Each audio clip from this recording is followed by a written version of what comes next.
Municipal council సభ్యులు కనీసం సగం మంది సభ్యులు సమావేశానికి హాజరు కాకపోతే చైర్పర్సన్ లేదా వైస్ చైర్పర్సన్ ఎన్నికల నియమం కోసం ఎటువంటి సమావేశాన్ని నిర్వహించకూడదని నిబంధనలోని రూల్ 5 నిర్దేశిస్తుంది.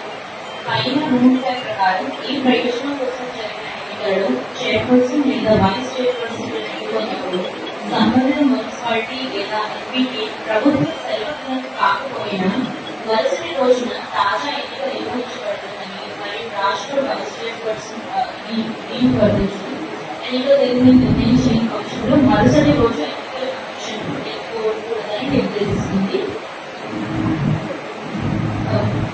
సో మన మెయిన్ గౌరవం వచ్చేసి అట్లీస్ట్ 11 మెంబర్స్ 11 మంది సభ్యులు ఉంటే మనం ఈ రోజు స్పెషల్ మీటింగ్ కన్వీన్ చేసుకుంటామండి. 11 మంది సభ్యులు హాజరు కానందువలన మరుసటి రోజు అనగా రేపు 20 మేకి దీన్ని పోస్ట్పోన్ చేయడం జరుగుతుంది. రేపటి రోజు మళ్ళీ ఇదే సమయానికి సభ్యులందరూ కోరం మీట్ అయ్యే